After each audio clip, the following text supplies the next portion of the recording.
Espero que tengan su bebida favorita y su antojo favorito. Soy Silvana Gómez y les doy la bienvenida a esto que se llama Las Onces, un podcast producido por Relatores, contando historias.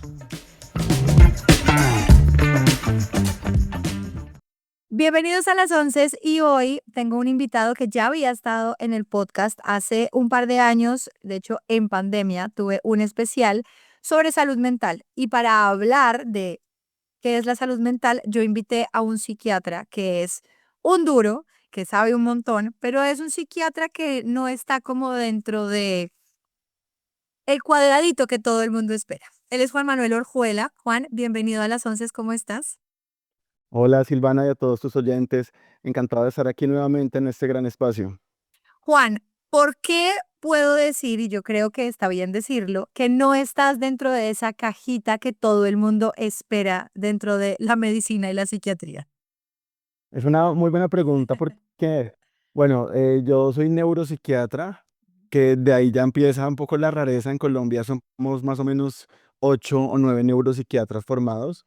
Para hacer neuropsiquiatría vas a estudiar medicina, psiquiatría y después subespecializarte en eso. Y en mi caso, estudié en México, entonces digamos que ella me da cierto grado de atipicidad, pero además yo soy baterista y siempre me ha gustado unir el tema de las neurociencias, la salud mental y la música. Entonces hice una maestría en neuromúsica, soy docente de neuromúsica y hago investigación en neuromúsica. Y la vida me ha llevado también por caminos terapéuticos integrativos, diferentes, como por ejemplo el mundo del cannabis medicinal y los psicodélicos. Entonces, soy una mezcla rara entre súper científico, neuropsiquiatra, pero cannabis y psicodélicos y música. Como medio hiposo, pero no. Pero científico. Exacto, exacto. Pues Juan, a mí me parece muy interesante este tema porque en ese especial, que si no se lo han oído, se los mega recomiendo, no solo la entrevista de Juan Manuel, sino también todas las conversaciones que tuve con diferentes personas con diferentes trastornos de salud mental. Pero a mí me parece muy interesante todo este acercamiento que tú tienes de la música con la salud mental. Yo te voy a poner un ejemplo que es muy personal. Pues yo soy periodista musical, pero yo crecí en un ambiente de música. En mi casa siempre hubo música. Y con una amiga que hace terapias, en algún momento hablábamos que a mí me desgasta mucho las interacciones sociales. Yo tengo trastorno de ansiedad, eso también está en ese especial de salud mental que yo les conté sobre esto. Y a mí muchas veces estar con gente me agota, pero ir a un concierto, no. O sea, yo voy a un concierto y como que salgo recargada, salgo feliz, la música me llena, la música me calma, la música como que en el cerebro hace algo que yo esté mejor.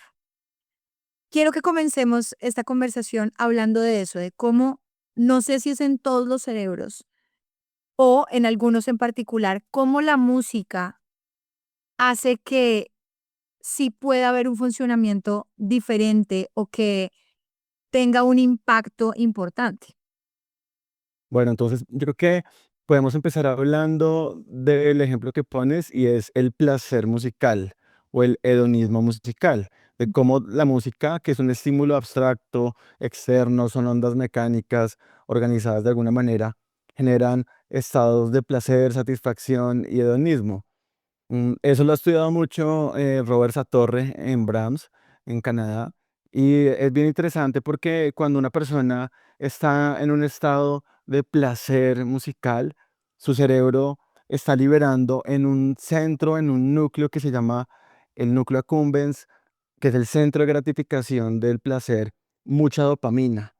La música es un gran estímulo para liberar dopamina en el cerebro, que es un neurotransmisor ligado al placer en general. Cuando tú te comes un postre rico, liberas dopamina. Cuando tienes un orgasmo, también lo haces. Cuando tomas agua y tenías sed, igual. Entonces, digamos que la música va por los circuitos de recompensa, pero tiene otros adicionales, y es que la música placentera genera endorfinas. Las endorfinas son como esos anestésicos. Los anestésicos que tenemos internamente nos llevan a sentir placer, nos llevan a sentir anestesia corporal. De hecho, La musicoterapia también se aplica a personas que tienen, por ejemplo, dolor crónico, fibromialgias, porque se sabe que activan vías de los opioides endógenos, así se llama. Wow. Pero también digamos que la música tiene un componente, cuando tú lo mencionas, grupal, y a mí me encanta porque en McMaster en Canadá hay un laboratorio de investigación en grupos, no solamente la persona allí, digamos como en el laboratorio, sino que se mete un grupo y pueden establecer, por ejemplo, que hay liberación de oxitocina, que es la hormona del apego. Cuando tú tienes a un bebé chiquitico, lo que hace la mamá es que secreta oxitocina en la leche materna para crear un vínculo de apego con la cría.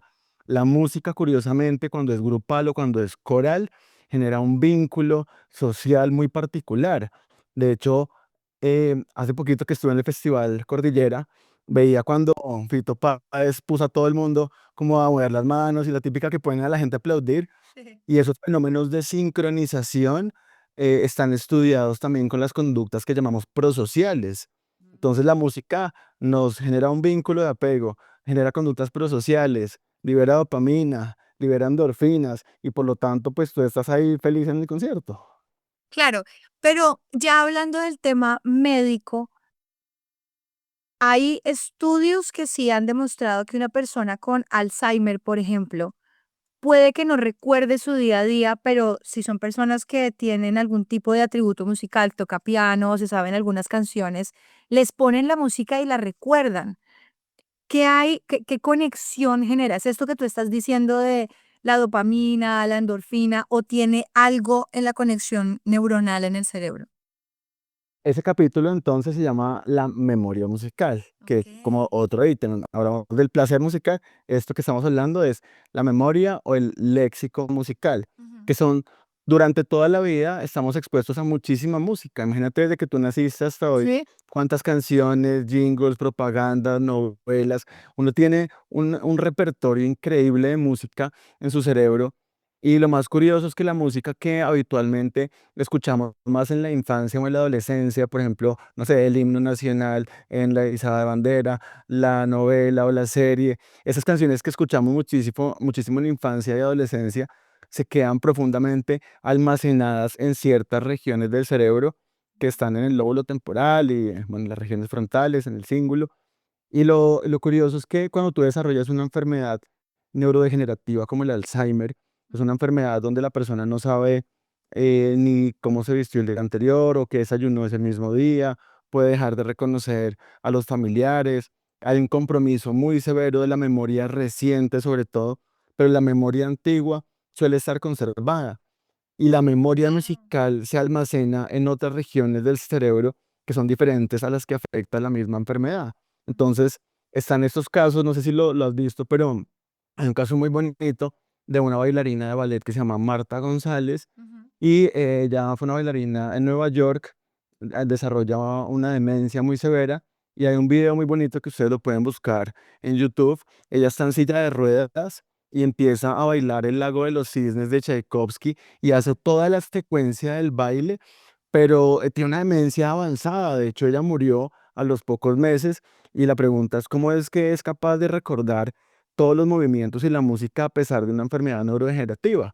Entonces, eso nos habla que la música queda intrincada en el cerebro, queda almacenada, queda impregnada en ciertas regiones que tienen que ver con la memoria musical y no se pierden en la enfermedad de Alzheimer. Y ahí yo creo que podemos hablar de un tema ya que ya es un poco más social, que obviamente es ya de gustos, ¿no? De cuál es el género, cuál es el mejor, yo voy a tal concierto, tal. Vuelvo y digo, yo soy una persona muy musical, yo fui criada en una casa oyenta. En mi casa suena música, Juan, desde que nos despertamos. O sea, yo tengo que tener música todo el tiempo andando.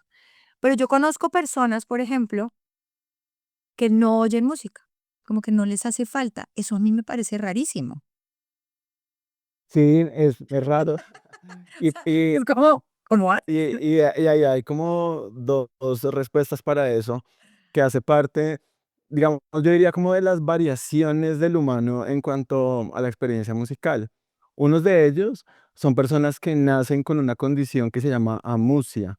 Amusia son personas que es el 4% de la población, imagínate, eso es un montón de gente, Sí. nace con una condición que no es un diagnóstico, no es una enfermedad, son inteligentes, pueden tener empresas, dinero, pero digamos que hay unas regiones del cerebro que no procesan tan bien los tonos o los ritmos y hacen que no disfruten tanto la música. Entonces son personas que no son tan interesadas por la música, no entienden por qué uno gasta tanto dinero en conciertos o Claro. en discos o en colecciones de LPs.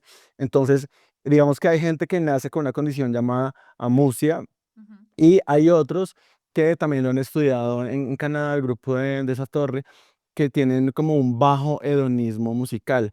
Es decir, que Mm. como que el placer que a ti te despierta la música, y el baile, la euforia, el canto, toda la algarabía, está como muy reducida, como que no tienen los circuitos del placer musical muy activos, Guau. entonces son hipoedónicos, así se llaman musicales. Entonces simplemente pues pueden vivir sin música, cosa que tú y yo no podríamos. No, no, no podríamos. De hecho, me acabo de acordar hay un amigo que tuvo, creo que fue una tusa terrible, y él decía que dejó de oír música en su cabeza. Así de terrible estaba la tusa. Y que un día se levantó, y los que hemos sentido una tusa sabemos que la tusa es terrible, ¿no? Uno sufre, llora, todo, tiene todo el tema del dolor, pero hay un día en el que uno se levanta y todo vuelve a ser bonito, ¿no? Uno vuelve a ver el sol, la luz, y que ese día volvió a oír música. Ese cuento a mí me parece como muy impresionante porque él dice, sí, la vida se me mutió. Qué triste, ¿no? Terrible. Claro, cuando una persona está en un momento de duelo o incluso en depresión, uno de los síntomas es que deja de hacer cosas que habitualmente generan placer. La gente Wow. deja de ir al cine, dejan de tocar un instrumento, se aíslan socialmente, la comida ya no sabe tan rico, baja la libido. Sí, Entonces, sí, la comida sí sabe, sí deja de saber tan rico. sí, porque se baja como esa capacidad para disfrutar las Wow. cosas en general, que se llama una anedonia, así se llama. Entonces sí, es compatible un poco con lo que dices y en la medida en que uno va transitando y ese estado puede recuperarlo. Ahora, hay algo muy interesante de la música y es que la música triste en general suele ser placentera. ¿Por qué? Es una mixtura que uno dice, pero ¿por qué la canción de Adele del duelo, Mm. no, que lo dejó, es tan bonita estéticamente y la gente llora pero siente un placer? Que eso es algo de lo que a mí más me gusta de la música, es que desencadena como mixturas emocionales. Uno no puede categorizar fácilmente qué es lo que siente, es victoria, es vergüenza, es culpa, entonces la música que es placentera y triste a la vez es muy bien interesante porque permite a las personas justamente entrar en un modo como medio depresivo, como bajo de nota, controlado, y también ayudar a drenar esos estados que son sanos. Es decir, la tristeza es sana en las personas, por eso es universal. Te ayuda a ser más autorreflexiva, te ayuda a ser más, tener más introspección, a tener perspectiva de ti misma. Entonces, la música triste también tiene unas funciones interesantes. Bueno, esto que estás diciendo me recuerda a un tema, eh, y qué pena con los oyentes que les voy a compartir cosas personales, pero pues es la manera más fácil de poner ejemplos. Cuando mi mamá estaba embarazada de mí, digamos que estaba pasando por un proceso muy difícil y muy triste en su vida. Y ella tiene un cuento que es, yo ya adulta lo veo y que tiene un tema de trauma muy complicado hacia mí y con ella.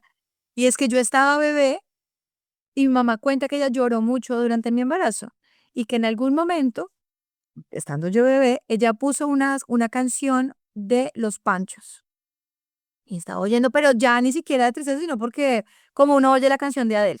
Ah, me gustó, Trin, la puso el disco. Y yo empecé a llorar. Y ella, ay, la bebé está llorando. Ah, pero ¿qué le pasa? No, bueno, y apagó la música y me quedé calmada. Y volví a poner la música y volví a llorar. Y ya ella se dio cuenta del patrón y volvió a poner la música y ella lo cuenta y ella decía que era como si yo estuviera llorando como ese dolor de ella. ¿Por qué pasa eso? O sea, uno, y ya entrando al tema de los traumas, de la psiquiatría, de la mente, ¿cómo puede pasar eso que, digamos, una canción pueda conectar esas emociones, no solo personales, sino también intergeneracionales? Sí, bueno, la música tiene justamente esa capacidad de pasar a través de generaciones Y también yo creo que ahí habrá que mirar con detalle, digamos, el componente mismo de la melodía, porque hay canciones que per se tienen como unas tonalidades que son menores, que son más lentas, eso se llama psicoacústica, y es Ujú. que hay canciones que per se el estímulo físico como que es más hacia abajo. O Ok. sea, hay que mirar, digamos, por un lado las características de la canción, por otro lado también las reacciones aprendidas frente con tu mamá, de pronto ella las ponía también cuando estaba embarazada, pero de pronto cuando tú estabas chiquita, no te acuerdas, las ponía y tenía reacciones emocionales. Entonces, de pronto también pudo haber sido una reacción emocional aprendida. Pero también hay un capítulo que a mí me ha parecido muy interesante, que es la memoria musical prenatal.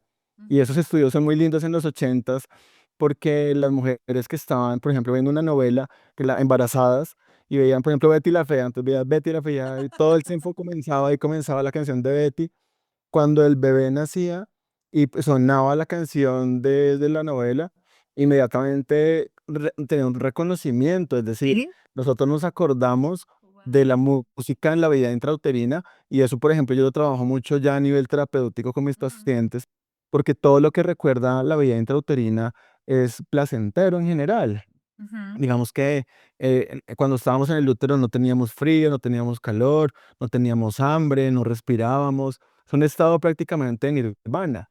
Y cuando hacemos, por ejemplo, terapias de sonido, lo que hacemos es una envoltura sonora y se hace una metáfora como si una persona estuviera casi que en el vientre Guau. y tú con ciertas frecuencias y sonidos vas incluso simulando esto, con los intestinos, el corazón. Yo mis terapias arranco con un tambor de piel de ovejo que suena súper grave Wow. y hago un ritmo que es muy similar a un corazón latiendo a unos 50 o 60 beats por minuto. Entonces, digamos que podría ser por ahí la respuesta. Súper chévere. Además, muy interesante como esa conexión que uno puede tener. Y te voy a decir, digamos que, así se cuenta mi mamá que yo lloraba con esa canción, pero yo crecí oyendo Rocío Dúrcal, Ana Gabriel, Juan Gabriel, ¿no? Todo esto. Y yo canto Amor Eterno, pues así, ¿no? Con el corazón. Y la gente es como, pero ¿quién le rompió el corazón? Y no, nadie, la canción solo me gusta. Es como, mira, esto hace parte de mi vida. No tengo tusa. Que eso es lo que tú estás diciendo, básicamente, que uno sí puede como enseñarle a sus hijos a tener como esos recuerdos musicales un poco. Exacto, y es sano, en este momento estamos en un mundo donde estamos buscando solamente placer, ¿sabes? Eso le pasa mucho a los adolescentes. Se aburren fácilmente porque entonces el video de YouTube es muy largo o no estuvo tan divertido la scrolleada en TikTok o la comida. Todo el tiempo estamos en una búsqueda incesante del placer. Entonces yo siempre digo que es muy sano abrir esos espacios donde uno se siente triste de vez en cuando y la Claro. música, como te digo, es un gran evocador de la tristeza. Incluso la música de connotación agresiva, también yo he tenido mamás que me dicen, no, es que mi hijo está enfermo porque escucha todo el tiempo metal gótico, thrash metal, no sé qué, y dígale que no escuche más. Y yo le digo, no, al revés, es la forma que él tiene para sacar toda esa agresividad, toda esa rabia y drenarla a través de la música. Y tú lo ves también en los conciertos, vas aquí en Colombia a Rock al Parque un sábado que es el día de De metal metal. y la gente está habitualmente pogueando y es Mm. raro que se arme como una pelea de verdad, la gente está sacando de una manera relativamente controlada el instinto agresivo también. Entonces, ¿cómo canalizas tus emociones con la música? Claro, es literalmente como la música de tomar aguardiente. Si usted toma aguardiente, deje a su hijo metalero. Es lo mismo. Yo te voy a compartir, mi hijo tiene 4 años y yo descubrí que el tipo se calma oyendo Master of Puppets de Metallica. Ah, bueno. Esa es su Vamos por buen canción, camino. esa es su canción de calma, que para muchas otras personas debe ser como, ay, ¿cómo es eso? Ah, ya me di cuenta que esa es la que le calma. Juan, hay otro tema que me parece muy interesante y que tocaste al inicio, que ya hablamos como de la música y de cómo en terapia y cómo afecta, no sé si positivamente, pero de muchas maneras el cerebro y el cuerpo. Pero tú estabas hablando que también empezaste a experimentar en terapia el tema con cannabis y con psicodélicos, que eso yo creo que para muchas personas puede ser como chocante de, uy, no, es que yo no soy capaz. Yo te voy a confesar, yo dentro de mi tema de la ansiedad he descubierto que los adaptógenos, por ejemplo, la melena de león, entre otros hongos, me han servido mucho. Hoy en día está muy de moda la psilocibina, Pero tú que eres el experto, el que sabe de la ciencia y que lo haces y practicas tu terapia con esto, ¿cómo le podemos quitar ese tabú a este tipo de productos que son de la naturaleza y que bien utilizados sí pueden ayudar? Bueno, entonces ese es un tema para mí muy importante y es el uso de ciertas plantas o productos naturales que con ciertos estudios, evidencia científica han demostrado que pueden ayudar a las personas. Entonces te hablo primero de cannabis. Ujú.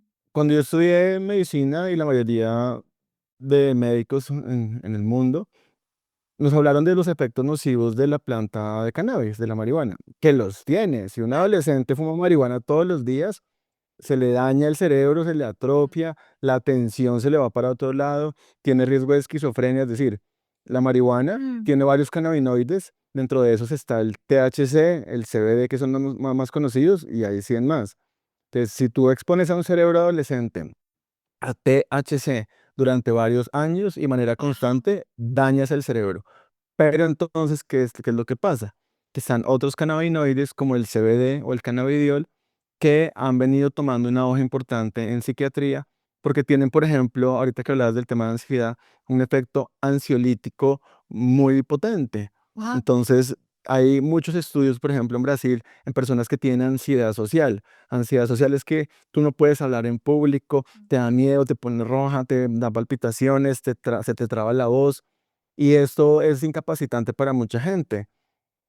La ansiedad social funciona en los productos con cannabis. Por ejemplo, trastorno de estrés postraumático, ahorita que hablabas del trauma, gente que ha sido víctima de accidentes de tránsito, de atracos, de sobrevivir a una unidad de cuidados intensivos, por ejemplo, en la pandemia. Todo eso genera una situación de trauma con pesadillas, alertamiento y el uso de cannabis medicinal de CBD ha sido muy interesante en esta población.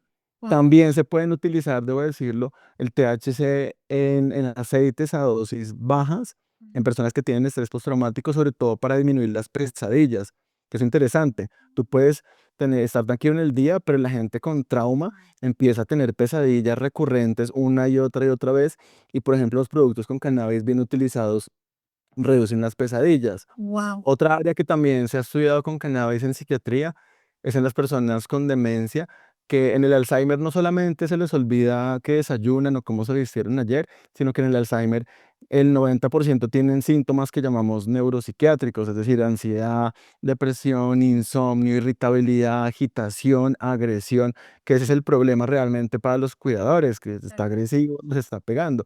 También hay un montón de estudios, sobre todo en Grecia, del uso de cannabinoides para bajar los síntomas neuropsiquiátricos en personas con demencia. Y por último, también otra área es la gente que tiene insomnio, insomnios de muy difícil manejo. Yo, por ejemplo, tengo muchísimos pacientes que los trato con cannabis y que ya han pasado por 4 o 5 medicamentos para dormir. Y ahí, por ejemplo, en Colombia es legal productos en aceite que tienen CBD o incluso THC a dosis bajas no psicoactivas y dan mucho sueño y regulan muy bien algunas fases del sueño. Entonces, digamos que para bajar el estigma, lo más importante es educarnos. Bueno, incluso yo tengo una masterclass ahí gratuita en mi canal de YouTube, la pueden ver, acerca de ese tema de cannabis medicinal. Entonces, hablarlo, educarlo y matizarlo. Ujú.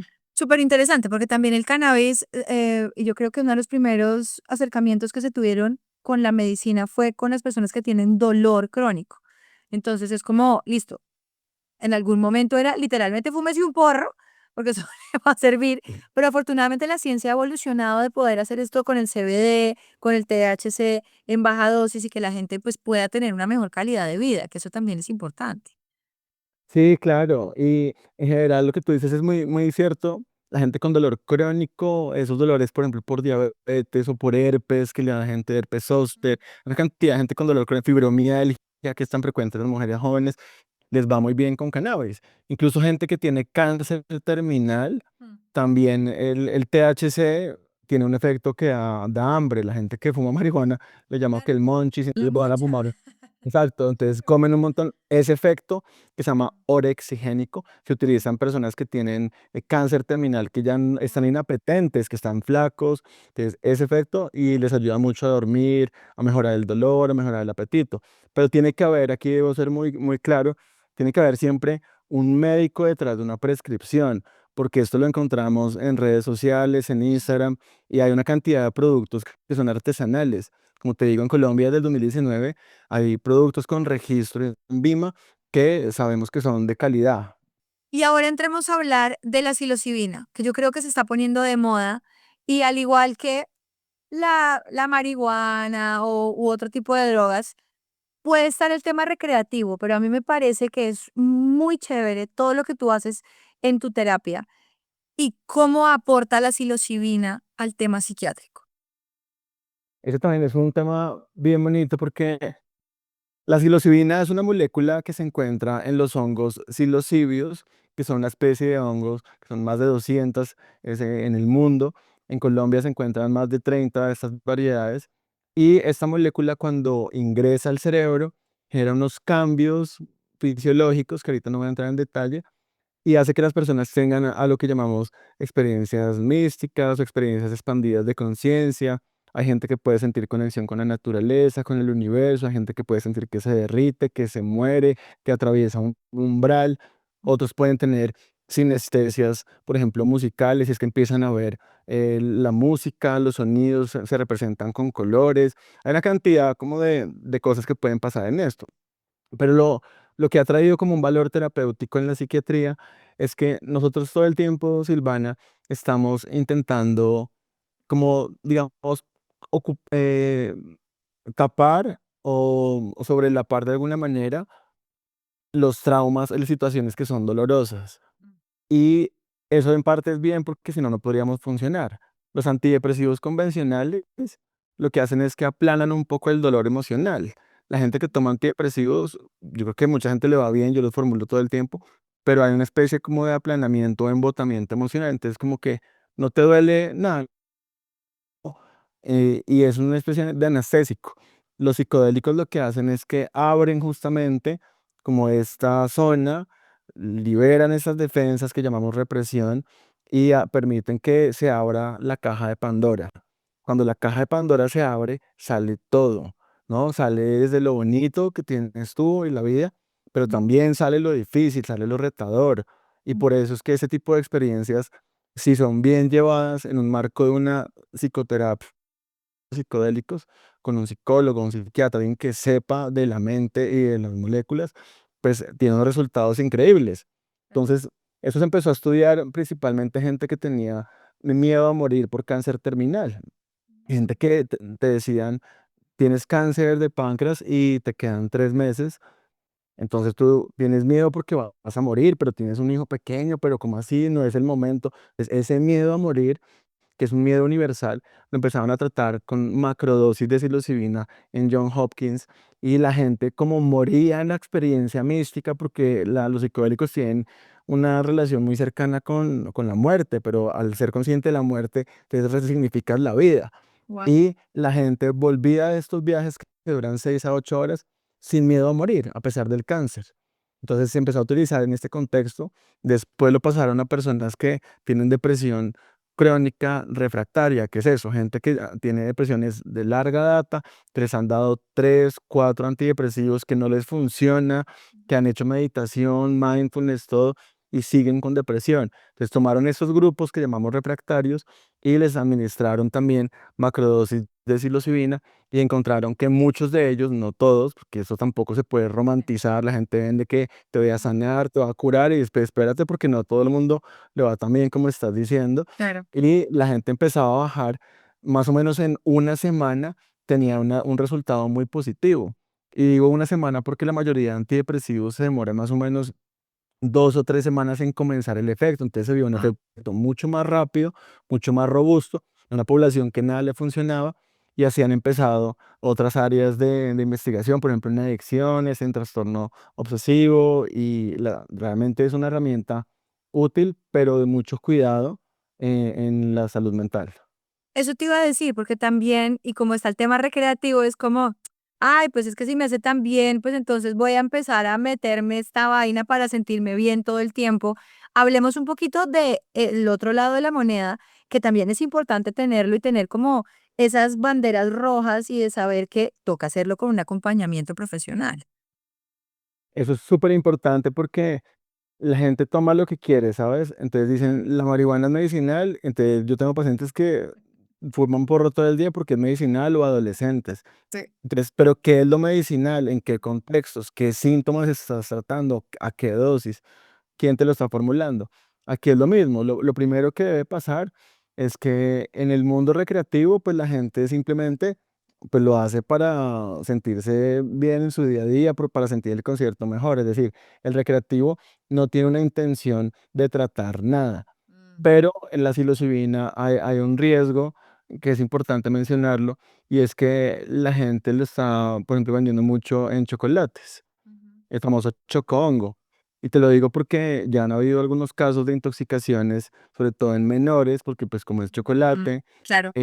o un exceso también en la dosis. En México hay un caso muy famoso de un tipo que estaba solo, se come no sé cuántos chocongos, hace un episodio psicótico que es raro, pero está Puede descrito, pasar. y terminó suicidándose, se lanzó de un piso 25, algo así. Entonces el hermano hoy en día es un abanderado de cuidado con los chocongos, de manera que aquí es muy importante, antes de consumir este tipo de sustancias de manera terapéutica, consultar donde alguien que sepa. Hoy en día hay mucha gente entrenada en esto, inclusive algunos psicólogos, también algunos psiquiatras que tienen un entrenamiento, y ese entrenamiento debe implicar, Silvana, y los que nos escuchan, un Mm. filtro, porque esto no es para todo el mundo.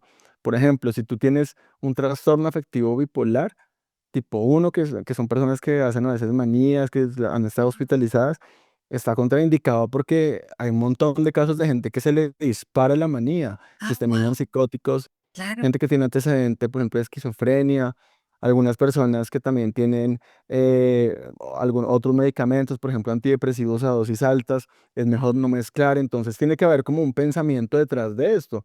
Mucha gente lo pide en la casa, lo hace solo, porque como quiere improvisar, o de pronto Mm, también esas terapias tampoco son tan baratas siempre, mm, y no saben qué hacer con la caja de Pandora. Ese es mi punto más crítico con esto es, ok, tú lo vas a hacer intencionado, estás en tu casa, el mindset, el setting, que es todo lo que acompaña la experiencia, pero ¿y qué pasa si descubres algo que no es tan chévere? Por ejemplo, mm, ya me pasó con un paciente, lo hizo y descubrió que le tenía fobia al colegio porque había sido abusado sexualmente, y durante la macrodosis, solo en su casa, lo entendió y llegó más angustiado porque no sabía qué hacer con esto. eh, Entonces, siempre es muy importante hacerlo en un marco de una psicoterapia. claro, y, o sea, es como, ay, quiero bucear, pues tú no te lanzas al mar de una a hacerlo a la maldita sea, porque pues mira, no te va a ir bien. ¿Está bien la analogía un poco? Claro, por supuesto. Tienes que tener un instructor de vuelo, un Mm, instructor de viaje, porque si la turbulencia se pone muy pesada o si el clima cambia, pues tiene que haber alguien que te sostenga. Ese es el rol del terapeuta durante la experiencia, sostener. Ya después viene la fase que se llama integración, que es como cuando tú tienes un sueño y yo te digo, bueno, vamos a analizar tu sueño, pero ¿por qué soñaste que estabas volando? ¿Pero por qué soñaste que aparecía tu papá con la cara de tu abuela? Entonces, mm. uno en las sesiones de integración es lo que le da más valor terapéutico a esto. La experiencia per se es interesante, pero lo que le da un valor terapéutico es lo que pasa después de la experiencia.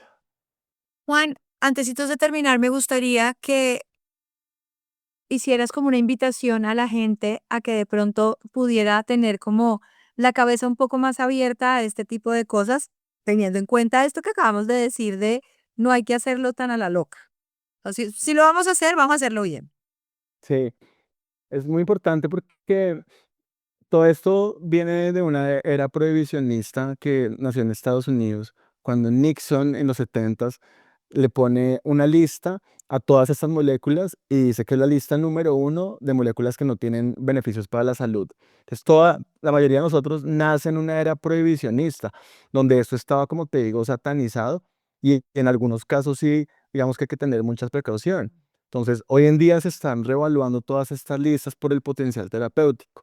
Entonces, lo que yo les diría es que hay que informarse muy bien, hay que tener un pensamiento objetivo, crítico, pero sobre todo no hay que, no hay que seguir la corriente.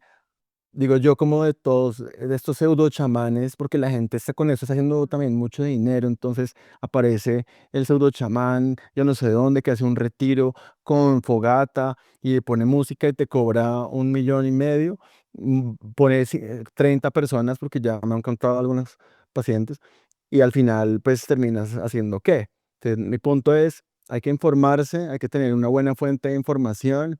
Hoy en día hay simposios. De hecho, ahorita en octubre en la Nacional vamos a hacer un simposio de psilocibina con un grupo también que se llama Conciencia Viva en Medellín y una gente de la Nacional. Entonces, definitivamente hay que informarse objetivamente y reevaluar la relación que tenemos entre las drogas y la salud mental. Juan, muchísimas gracias por este espacio y por toda esta información. Gracias, Silvana. Un abrazo muy grande para ti y todos tus oyentes.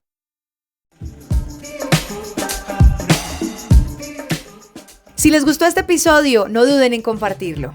Suscríbanse y prendan la campanita para que tengan las notificaciones cuando tengamos episodios nuevos. En redes sociales nos pueden seguir como @las11 el podcast. Gracias por conectarse a esta conversación. Nos oímos en un próximo episodio. Un podcast producido por Relatores, contando historias.